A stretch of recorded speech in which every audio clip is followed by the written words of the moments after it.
Welcome to NNPA and Black Press USA's Bias. We are so excited to have you all here joining us. I'm excited about tonight's really special guest. Wait till you hear. This guest is an award-winning filmmaker. He is a best-selling author. You've probably already read his book, and he is also a distinguished professor. He is none other than MK Asante. Good evening, and thanks for joining us. Good evening, Taylor. Thanks so much for having me. It's an honor to be talking to you right now. Listen, no, it is an honor to have you on the program. There's so many things I want to talk about. And I want to let you know, viewers, please, if you have questions or comments, you just want to give a shout out to MK Asante, please feel free to do so. We're going to make sure that we recognize you and ask him any questions, because now we have him for 60 minutes to ask him all that we want to know. So we want to get to know the other side of you. But, you have a book that's out that everyone's talking about. I know that even Prince George's County public school leaders are really interested in who you are. They think that you inspire their children and the students here. So your book is Buck, A Memoir. That's right. Where did that come from? It's all the rave right now. Everyone's talking about it. Well, Buck, Buck is an interesting word. I wanted a title that was short, but that had a lot of meaning, a lot of depth, even though it was just a short word. So, you think of buck and there's so many different iterations and meanings of buck and what that could mean. So for me, it was young buck, buck wild, buck shots, buck town, slave buck, black buck, make buck, buck now. And so even when you just break it down like that, you can look at buck as, young buck, which is a young black man in America, young buck wild is just to lose control. Buck shots is, a reference to the gun violence that decimated, and continues to, decimate our communities. Bucktown is a reference to Brooklyn, where my mom is from, and where a lot of my family is from. I'm from Philadelphia, though. Slave buck, black buck is a reference to, the racism associated with that term and the historical nature of that word. Make buck is a reference to the entrepreneurship and the things that I learned about, economics, growing up in my coming of age. And then buck now is really just about rebelling against all the traps that they set for us, and not falling into those traps. So that's kind of a glimpse of what buck is. I mean, there's other things too, right? To be buck naked is to be exposed. And when you write a memoir, you're exposing yourself and you're exposing, your vulnerabilities. And so for me, buck meant everything. And so that's what buck is to me. And that's why I named it Buck. But I didn't want a long title that was gonna, sound all academic. I wanted something that would cut straight to the point and you see it, Buck. And so that's what Buck is. It's a coming of age story. It's a memoir. It's the story of graceful survival against impossible circumstances.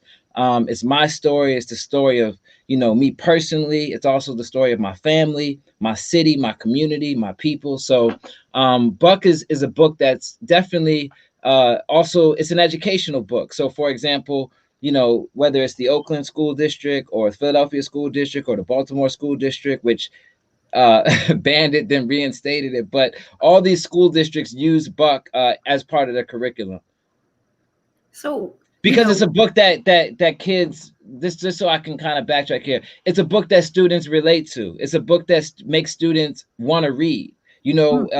For the teachers out there and the educators out there, you're always looking for that book that, students actually want to read, and it doesn't feel like a chore. And so one of the greatest compliments I ever received was a woman. I've spoken at all, hundreds of universities, schools, but also juvenile centers and detention centers and prisons. And at one correctional facility, the juvenile correctional officer said, she said, "I give your books to kids who hate reading." And that was such a compliment to me, for me personally. And I've received a lot of compliments, but that was something that really stuck with me because, I was that kid. I hated reading because I was just reading the wrong books. Okay. Okay. I mean, I think a lot of parents can say that, and a lot of young people can definitely attest to that, because you do have to pick something that piques your interest. I mean, I get it. But when you began writing this book, did you intend for it to be received the way it was, or is it affecting the people that you were hoping it would touch? Or you just wrote it and whoever it touched, it touched? Well, I'll tell you a story about Buck, and one of my mentors. I've had a lot of mentors. I've been fortunate in that way. And one of my mentors, you might have heard of her. Her name was Dr. Maya Angelou. Auntie Who Maya. raves about you, by the way? Raves about you. Auntie Maya, rest in peace to Auntie Maya. But I'll tell you a story about Buck and how it came about. I decided I wanted to write a memoir because that was the, Dr. Angelou said there's nothing worse than an untold story. And I felt like I had this untold story in me and I had to tell it. And I also knew it would inspire young people. And that's what I wanted to do. And I remember I got the deal to do the book. And I was like 6 months into the deal and I hadn't done any writing yet at all. I was basically like paralyzed, just with fear and angst and, just thinking that, what do they call it? Imposter syndrome. So I thought maybe, maybe I got this deal, but I'm not the right guy to write this book. Maybe I don't have what it takes to finish a book, maybe my story's not that interesting, whatever it is. It's just all these different negative thoughts that and that day during that time period, I was speaking doing a lot of speaking engagements, and I was speaking at Wake Forest University in Winston-Salem. And when I got there was a message from the multicultural director that Dr. Angelou wanted me to come by her house.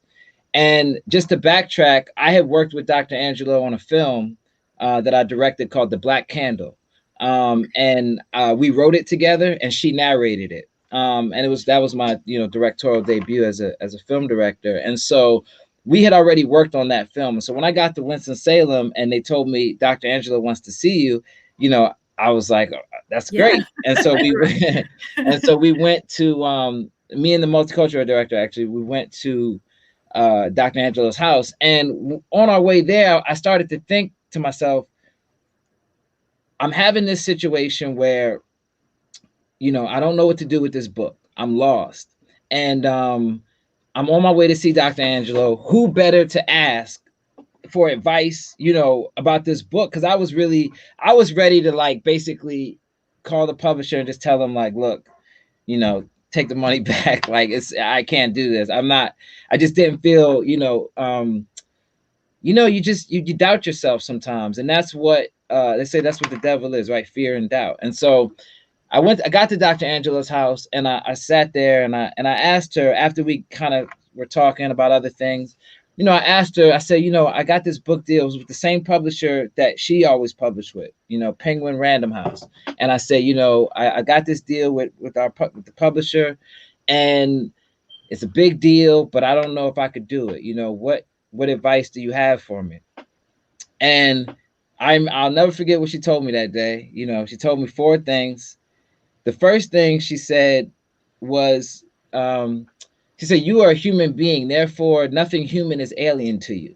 And she was quoting the poet Terence, the Roman poet, but she was just saying that, you belong anywhere, you belong everywhere. Don't ever feel like you can't do it or you don't belong somewhere, that your story isn't good enough. Nothing human is alien to you. So just get that out of your system.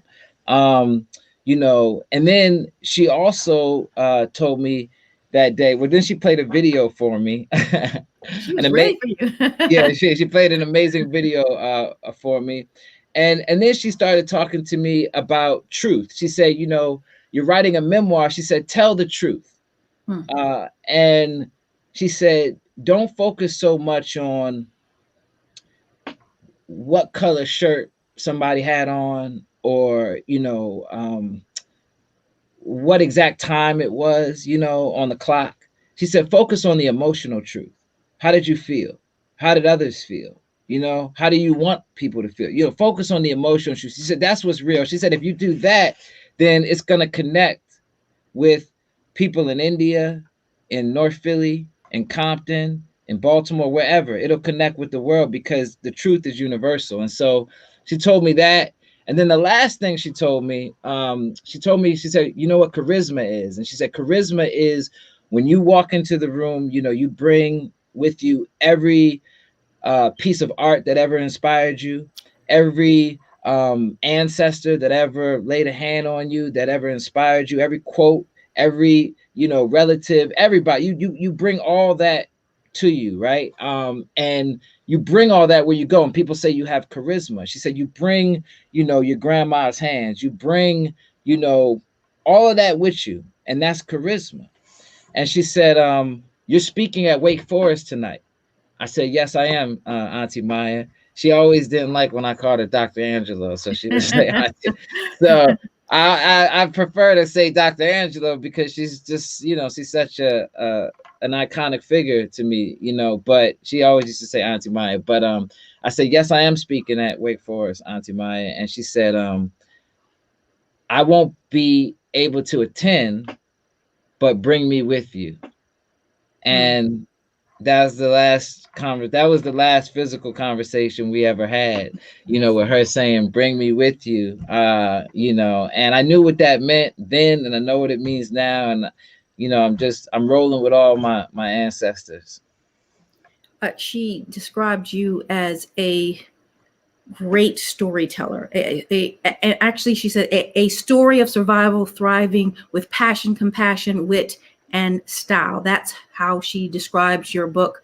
How she just praised you, actually, and your style and what it is, and to know that she was close enough to you that she wanted you to call her auntie. That's a personal thing. That's in the circle where she can see your talent.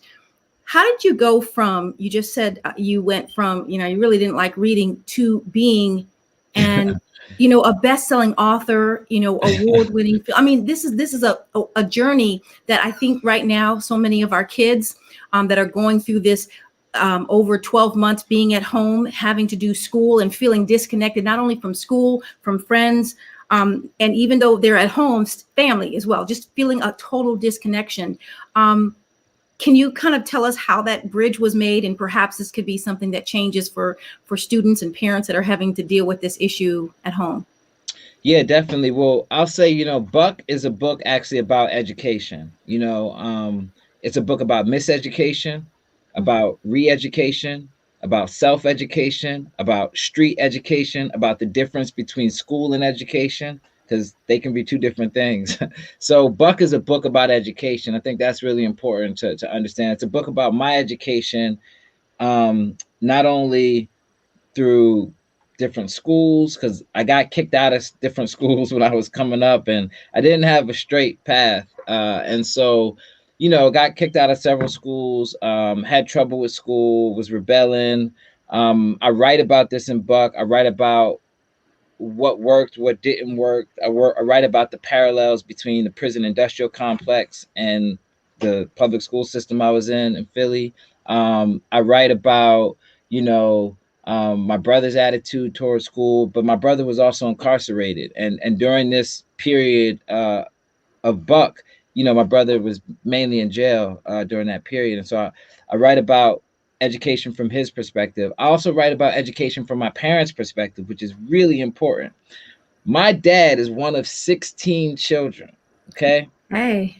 Grew up in a shack in Valdosta, Georgia, sharecropping, picking cotton, shining shoes, in the most degrading way you can imagine. My grandmother and grandfather didn't get past 6th grade on my dad's side. My father has written about 90 books. My father created the first PhD program for African American studies at Temple University. He has been a professor most of his life and an educator, and has dedicated his life to educating Black people. Same thing with my mom. My mom comes from Brooklyn, a story of, growing up in destitute poverty, but using education as a way to propel themselves out of poverty. And I was born in Harare, Zimbabwe. My family is not from Zimbabwe, but my parents, through education and knowledge of self, got educated and decided to move to Zimbabwe and helped the liberation struggle in Zimbabwe. My mom was the director of the first National Dance Company of Zimbabwe. And so my family there's a deep root of education that runs through my family, and it's very important, education is. And so we grew up in a house where we knew education was important. At the same time, there was a disconnect between school and education, and that's kind of what I'm talking about, right? And there was also the streets, which were alluring to both my brother and I. And so you have your parents and you have these forces, but you have other forces too. And I think a lot of people find themselves in that situation where there's just a lot of forces at work.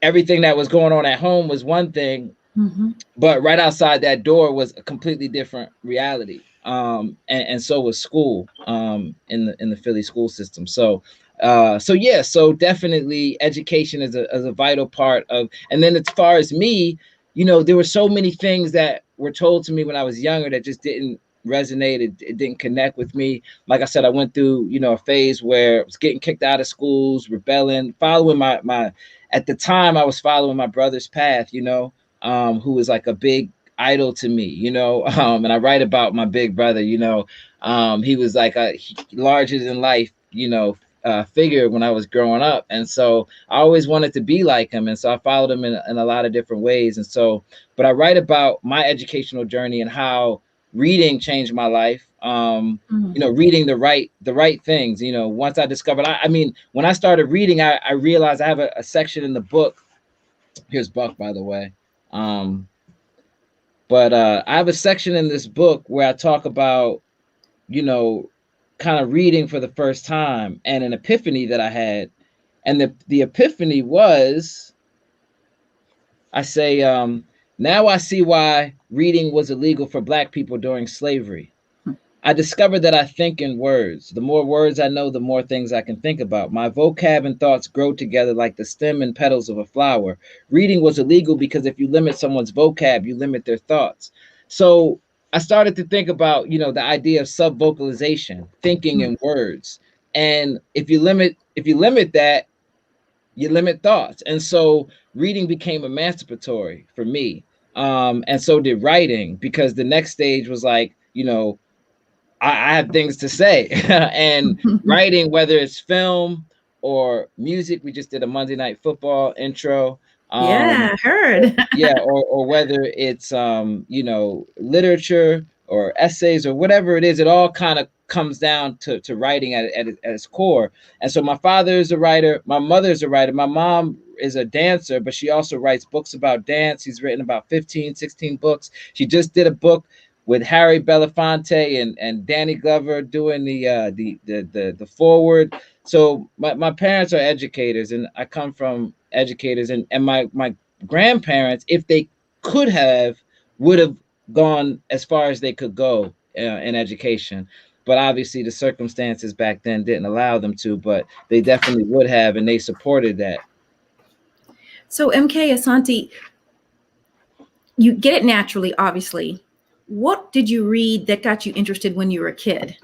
So do you remember anything that just kind of leaps out? Definitely. I mean, I think one of the most impactful books that I've ever read would be Asada by Asada Shakur.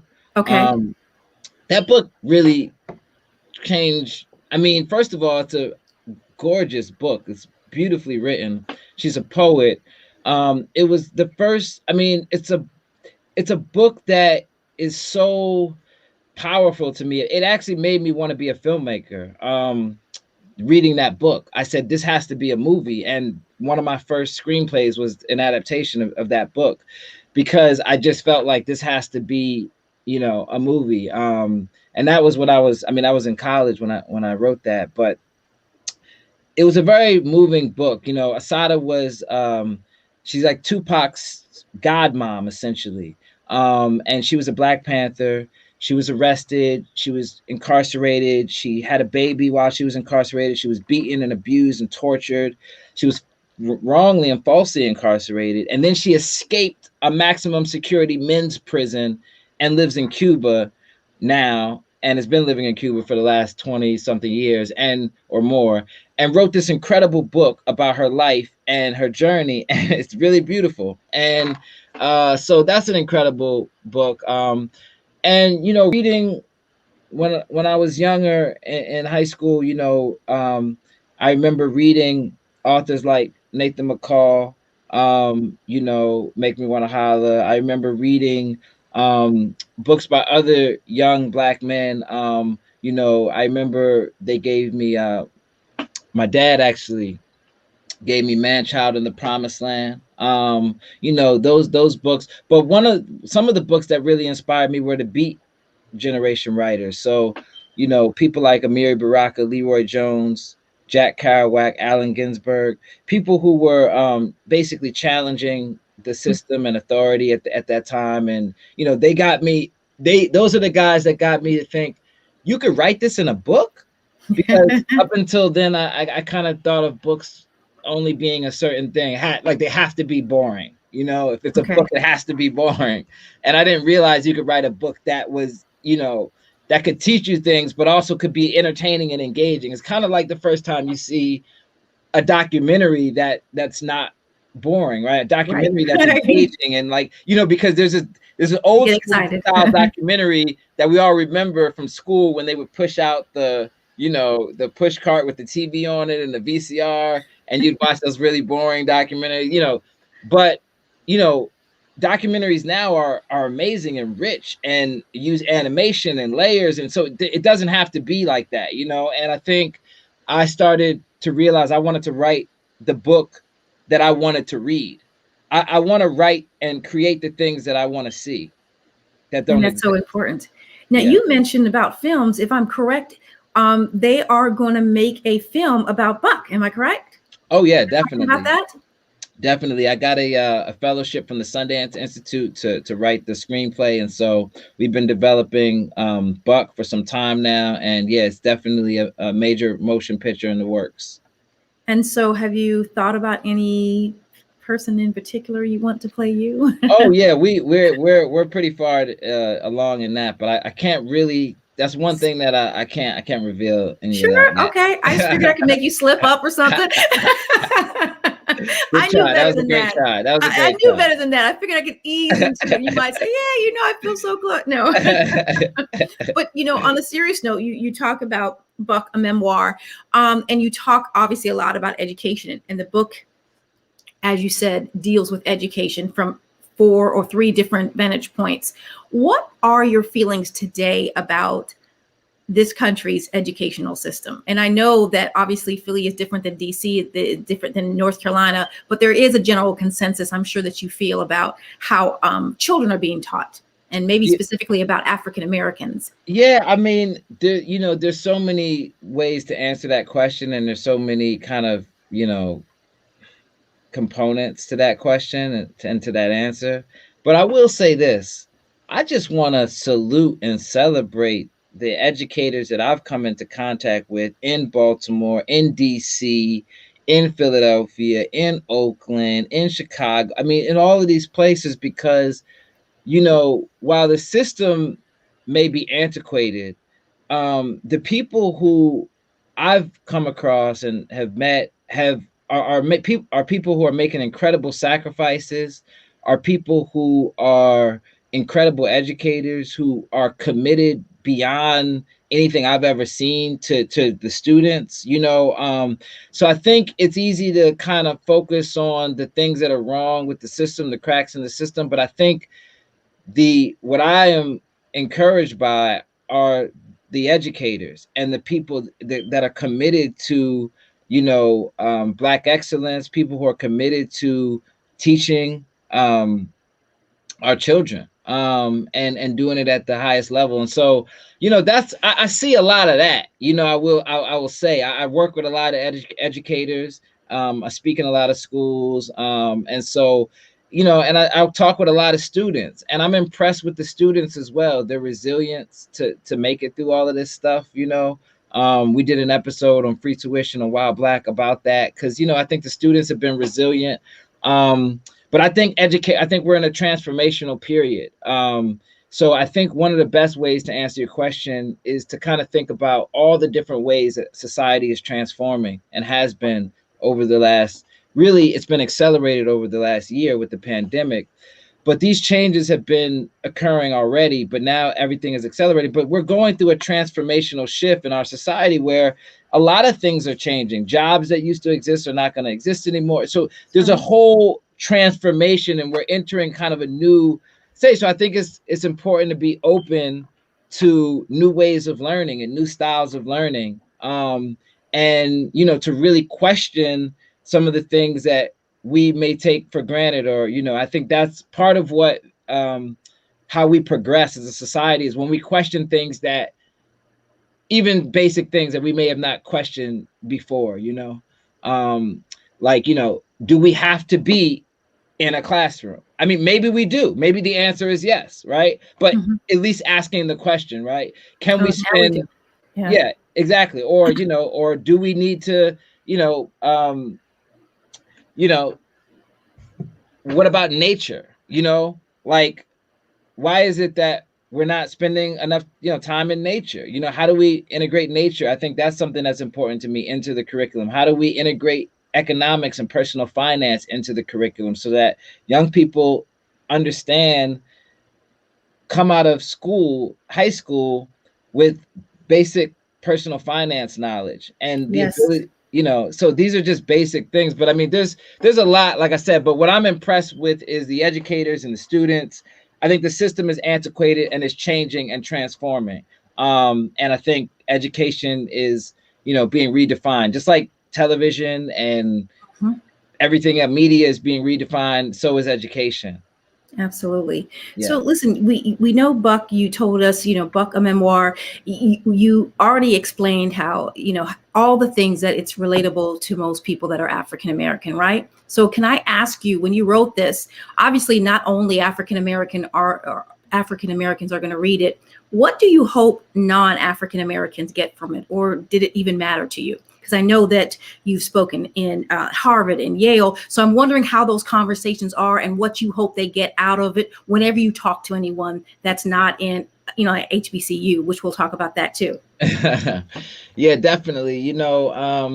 I think it's important for me as a writer to kind of have, I was definitely writing this for a kid almost, Okay.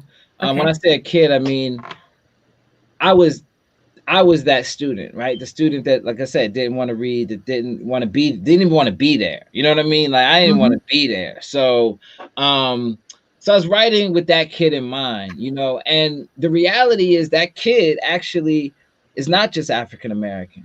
I'm African American, but that kid is Puerto Rican. That kid can be Indian. That kid can be Cambodian. That kid can be white. My mom struggled with mental health issues and depression, and I write about that, and it's a part of the book. My mom's journal entries are part of the book. That's not specific to just my experience as a Black man in America or a Black kid in America. My brother was incarcerated. Although the numbers are greatly increased because of racist policing and things like that, we know, but that's not uniquely an African American. The prison industrial complex doesn't just affect us, even though it affects us disproportionately. I write about feeling alone and feeling a sense of not having purpose and feeling lost. That is not unique to just African Americans. And so a lot of the things, and that's what Dr. Angelou was talking about when she said the emotional truth. We are human beings. And so when you start talking about human emotions, loneliness, of sadness, of loss, of purpose finding and purpose hunting, all of these things are human. And so when you write about them authentically, regardless of your race or the setting that it's happening in, you find great universal resonance with the world. And I think we see that in hip hop. You have in hip hop, for example, artists, rappers rapping specifically about a particular environment that they may be from. But you have people all over the world, in Zimbabwe, in Ghana, in Japan, who resonate with the emotional truth of wanting to get out of your situation, or the emotional truth of losing someone that you love or that you're close to, the emotional truth of wanting to attain financial independence. These are very visceral things that people are relating to on an emotional level, regardless of race. And that's why I think you see things being so universal. So yeah. So it's got to be exciting. And one other thing I'll say, the other thing is, you know, I wrote it in a way where I did not,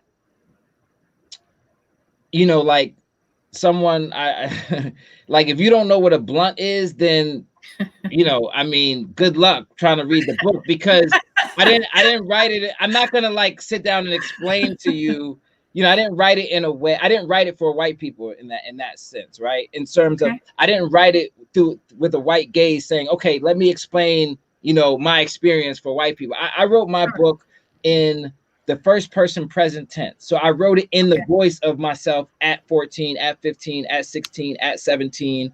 And if you don't know what, yeah, I used the blunt reference because I saw some review somewhere. Now, it wasn't a review, but it was someone who was reading it, and they said that they read the first page and they didn't know what a blunt was. And I said, well, maybe the book's, I mean, you know, but, it's not for you. but you'll learn something, Yeah. Because that's the other thing about reading. It's not about, you know, holding someone's hand. It's about you learning and you know, learn about an experience, learn about language, how we use language, you know, because that's one of the things that I think is so great about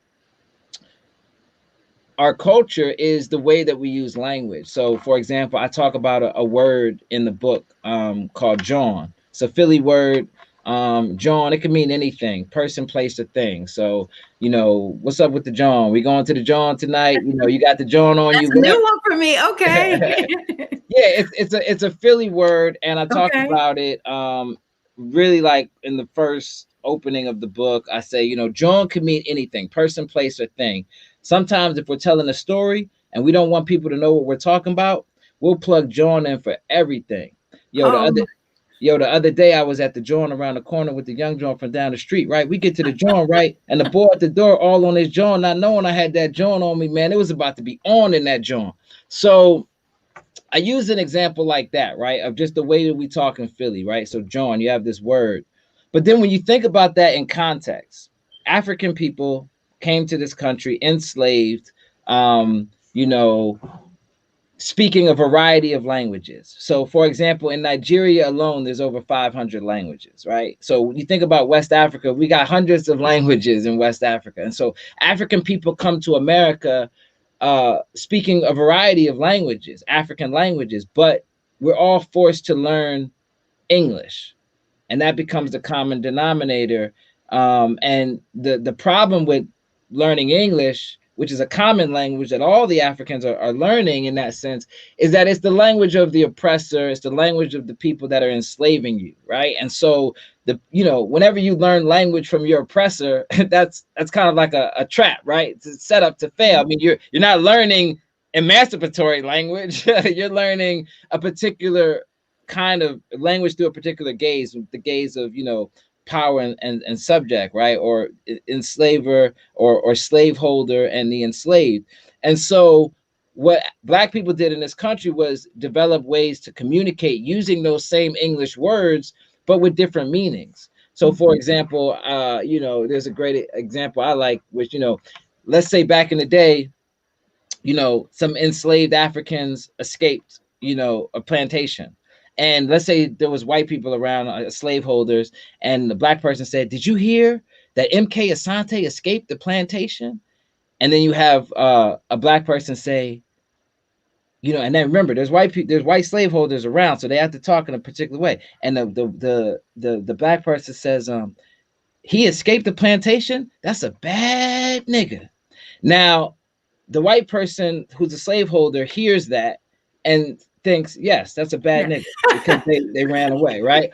And what he doesn't understand is that Black language, the genius of it is that when they say that's a bad, actually they Yeah. don't mean it at all. At It's all. a Complete opposite. it's a celebration of him for escaping.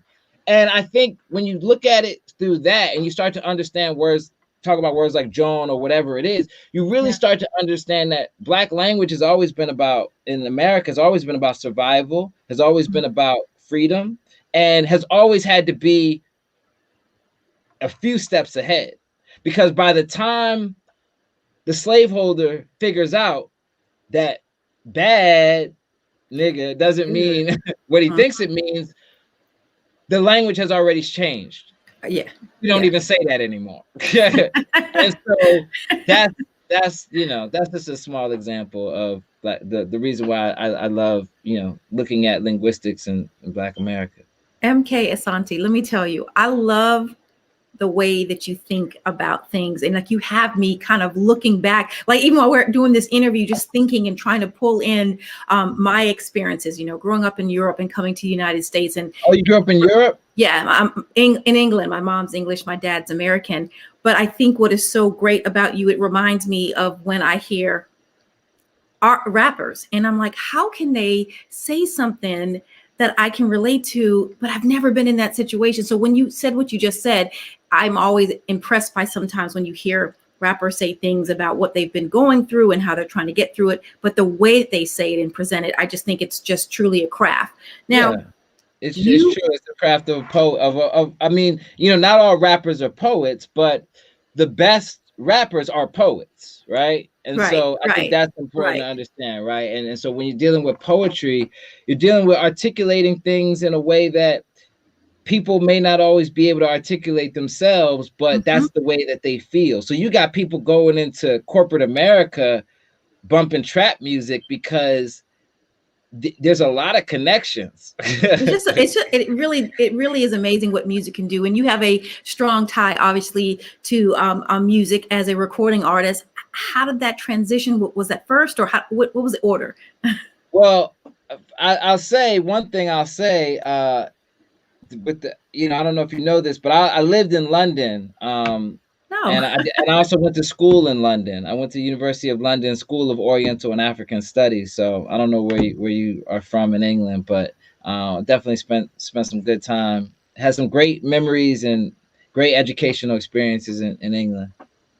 That is really exciting. So Tottenham is the actual area. Oh yeah, Yeah, Tottenham. yeah. Okay. So it's very Good. different now. Of course, every place in different places, you know, change. But yes, so that's kind of, so I think it's so important too, because your views, and which I always encourage when I'm speaking to kids at schools, just to get out of their neighborhood and their street. I mean, to see the world and see how you fit into it. I really think that you'll look at the world differently if you get out of just being here in the US and see literally other worlds. I'm not talking about vacations. I mean, actually going to other places and seeing and talking to other people and experiencing life through the eyes of other people, which is so, so important.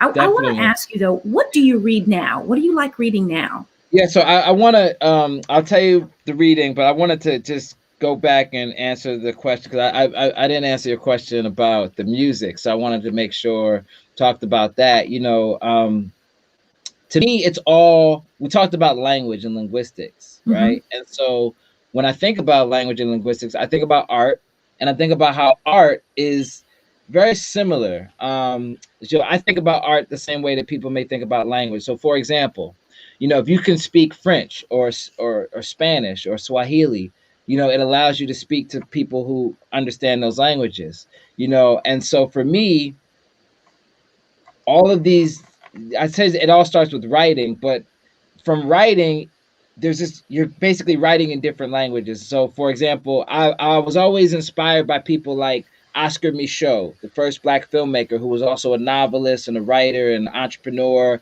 Paul Robeson, who sang in 20 languages and was a playwright and an athlete and a poet and, you know, all these different things. And so people who kind of spoke multiple languages, were multilingual, right? Mm-hmm. Because if you can speak the language of poetry, well, that's a language, right? If you can speak the language of cinema and film, that's a language. If you can speak the language of music, these are all languages. And so I've always just wanted to be multilingual as an artist. And so sometimes I get an idea and it may be a book. But sometimes I may get an idea and it may be a film, or sometimes I may get an idea and it may be an essay or a poem or a song or whatever. And sometimes an idea is all of those things, right? Sometimes an idea starts out as a book and then becomes a movie and then turns into a play and then a song. And so there's, but it's really about kind of thinking about what's the best language to communicate this idea in. And, I built wonderful sound studios in 2017, I believe, or 2016, in Chapel Hill, North Carolina, to do post-production work for films and TV. We have 2 shows on Snapchat that, Wild Black has over 17 million viewers, over 1 million subscribers. And, we have Free Tuition, which also has millions of viewers on Snapchat. And so we have 2 shows. We do a lot of the post-production work here, the voiceover work here. That's where you are now, right now, right? Yeah, exactly. That's where I am now. We also do, the music for Free Tuition here. We work with artists like, Mez and all types of other Grammy Award winning artists. Here we do the ESPN Monday Night Football intro. We just did that here. And so it's really just been about a way to, like, for example, with the Monday Night Football intro, ESPN wanted to do something where, the game was taking place in Philly. Philly had just swung, just really saved the world because of the election. Because this game was happening in late November. So Philly had just, had a huge impact on the election. And so we wanted to do a song that spoke not just winning, and not just, victory, but liberation, freedom, the ideas that went into Philadelphia, the ideas of brotherly love, the idea of, the nation's first city and what it represents. So, so that song, when you listen to it, it's much more than a song about football. If you listen to it, it's about, it's about our system and how it needs to be changed, and how, it's about liberation and about freedom. So that's what that song is about. And it's called We the Eagles. And so the studio was also built to be in control of our destiny as artists. So, as an artist, it's important to control and own the means of production. And so we thought it was really important to do that. And so that's what this studio is also about. It's about, the things that we create, the things that we're a part of, we own. And very important, that ownership word, owning the dirt that is on. I'm a big proponent of that, and I think it's important. Would you take a second, for those who are not familiar with Free Tuition with MK Asante, what exactly is it? Is it a segment? Is it a movement? Yeah, so Free Tuition and Wild Black, those are 2 shows that are exclusively on Snapchat. So, Snapchat is obviously a huge app. Most, I think like 85% of 16 to 23-year-olds are on Snapchat, and use it daily. And so it's a huge audience. And there's what we call Snap Originals. And so Snap Originals are Snapchat itself as a company, producing and investing in content. And so they have partners with, NBC. Our first season, we partnered with NBC Universal for the first season of Wild Black. But they have different production partners that we work with all over the world to create content specifically for Snapchat. And so when I was first approached about it, I was asked to host a show called Wild Black. And it wasn't called that at the time, actually, but I was approached as a host. And then, it was really important again to me. We talked about ownership and really shaping the narrative. And so it was important to me to be not just a host, but to be a part of the executive decisions, and to be an executive producer and be a part of shaping the content. And so I came on to Wild Black as an executive producer and a host. That was 2019. And in our first season, we got nominated for all types of awards. We were Critics' Choice Real TV finalists, and and just really more than that, we were a lot of young people who are on Snap. It's exclusively on Snap. So like if you're on YouTube or Facebook or anything else, you're not going to find it, right? It's created for Snap users. And so but the users on Snap were commenting so much about how the show was opening their eyes to so many things, and people also on other social media platforms too, but mainly on Snap. And so it was a really big hit. And so we got renewed for a second season. And then I came up with an idea for another show called Free Tuition with MK Asante. And I host and executive produce that show as well. And that show's a little bit different in the sense that while Black focuses on what it means to be young, gifted, and Black in America. And we have a few episodes. Each episode is 5 minutes. The first season is like 8 episodes. Second season is, I think, 8 or 10 episodes. And I think 2 or 3 of them are on YouTube. So if people, aren't on Snap and they want to check it out, they can. And then for Free Tuition, it's a similar format with Wild Black. MK Asante Productions and Wonderful Sound Studios worked with a company called Main Event Media, which produces Shades of America, United Shades of America for CNN. It's a production company. And we partnered with them to make Wild Black. And then with our other show, Free Tuition, we partnered with a company called Barcroft Media, which is actually out of the UK. And Free Tuition is not specifically focused on issues related to Black people, even though a lot of the issues we focus on affect Black people, and I'm Black. So obviously the things that many of the things that I care about. So, but we focus more on educating people about things that they may have not known about. So for example, conscious consumerism was an episode we did where we focused on, fast fashion and how to really support sustainable fashion. If you're not going to wear it more than 40 times or something like that, don't buy it. Right. Right. Just in terms of, because other than interesting. Yeah, because other than like oil, like clothing waste is like the biggest waste in the world. I can imagine. Wasted clothes. So anyway, you start thinking about things like that. We do episodes about the environment, about when the statues were coming down. We did episodes. So it's very timely. And Free Tuition, we're responding to the news, but it's not a news show per se, but we are responding to things that are in the news and kind of and then we have these quick segments that we do, and we always bring guests on. And so both shows are really enlightening for young people. And it's a way to get young people, educated about issues, but in a way that speaks to them and is fast paced and just fresh in general. Now you are a professor at Morgan State, so you have a big calling when it comes to HBCUs. Let's talk a little bit about that. Well, I love HBCUs. Look at that smile on your face. Yeah, I'm happy too, because my niece, well, actually she's my cousin, but she's like my, she's my niece, my cousin. She is my cousin's daughter.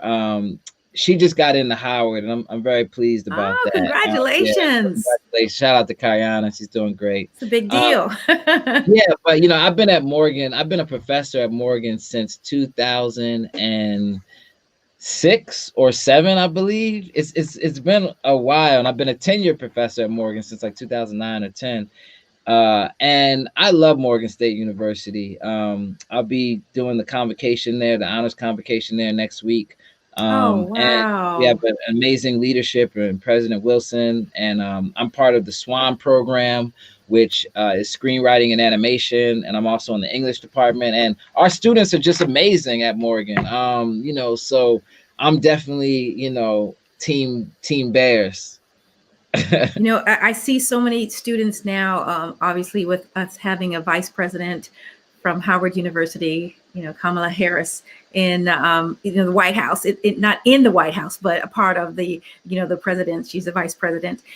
So many students now are really focused on going to HBCUs. What would you say to kids now torn between or having to make a choice? Because I've spoken to many. And there's definitely a discussion between HBCUs and people who didn't go there, and what kind of education, top-notch education that you get from HBCUs that you just really can't get from anywhere else. Yeah, I think on some level, it's I think it's such an important conversation. And one of the things we did in Free Tuition, we did an episode about, well, this was actually Wild Black. We did an episode on athletes who are choosing to go to, now, not just any athlete, right? But we're talking about top athletes, the athletes who can go anywhere they want, choosing to go to HBCUs now. There's a movement of this happening. Yes. And so a lot of the top players now are choosing. And so I interviewed a lot of those guys and talked to them.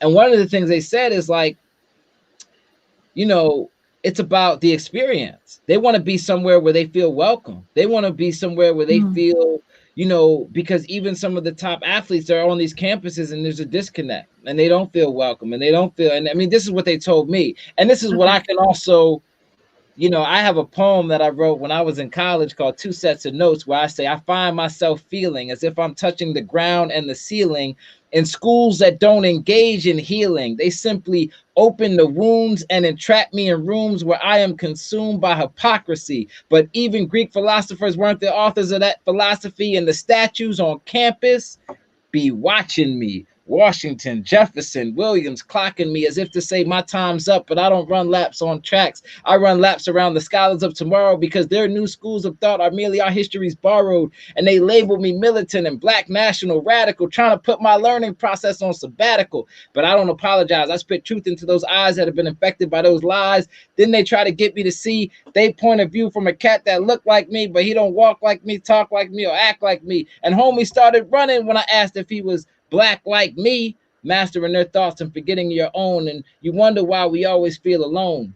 From the media to academia, hanging brothers like coats. That's why in they schools, I always take two sets of notes. One set to ace the test and the other set I call the truth. And when I find historical contradictions, I use the first set as proof that black youth's minds are being polluted, convoluted, diluted, not culturally rooted in anything except the Western massacre.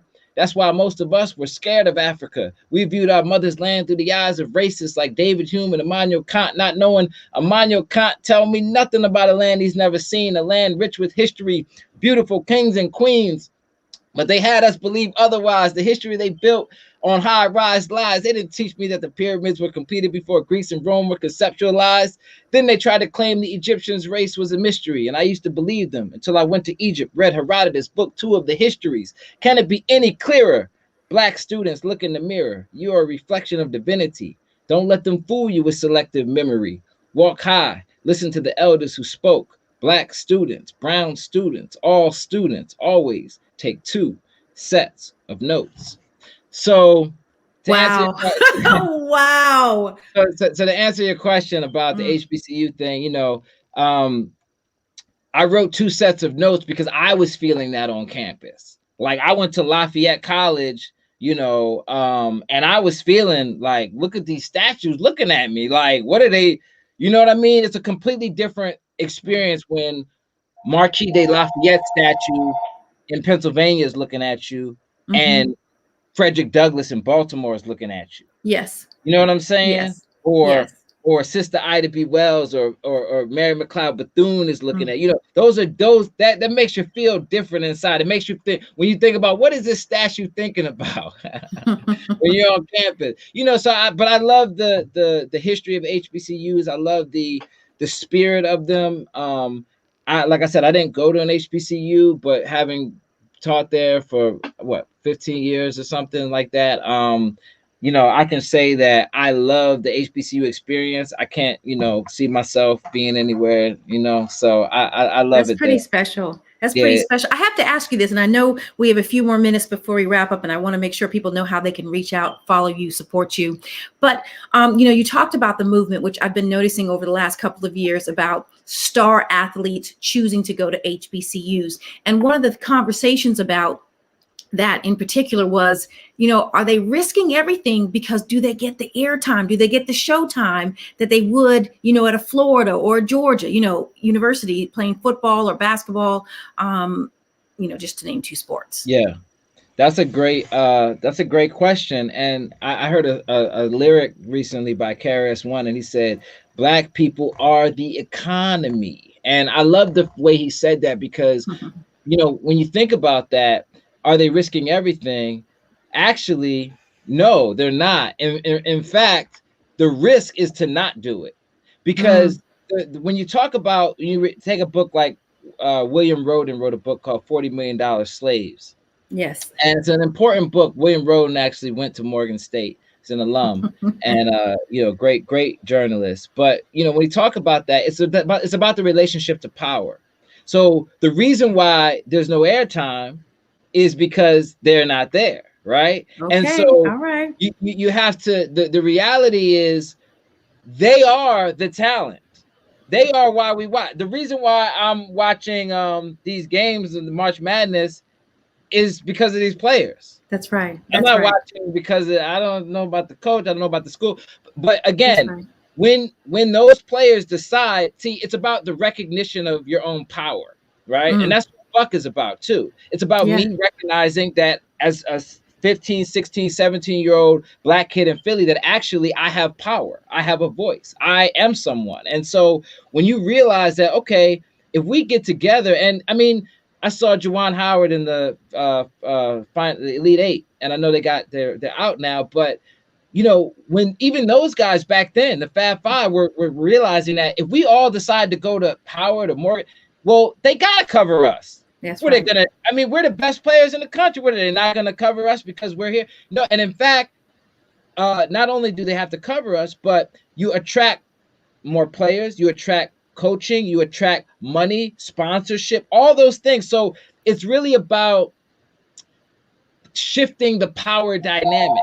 And And realizing your worth, right? that's really what it's about. Is shifting the power dynamic and realizing your worth. Because if not, then there'll always be a situation where there's a continuance of building up these PWIs, which historically have really been built on the backs of Black people. When we talk about these PWIs like Harvard or some of these Ivy League schools, we're talking about actually literally being built on the backs of Black people, and enslavement, and I mean all, and benefiting and profiting from the most racist laws and policies of the land. So I think when we think about where we should be, what we should be investing into, and where the future is, it's HBCUs. You know what I mean? Yeah. So yeah. And I have to ask you two questions. So one, do you think one is serious and one's not so much? Okay. One, do you think that players should be paid? Because the universities are making all this money off these kids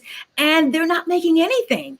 What's your Yes. thought? Yes? Okay, you say Well, I think if you're on the rowing team, no. really? You did not go to the rowing team.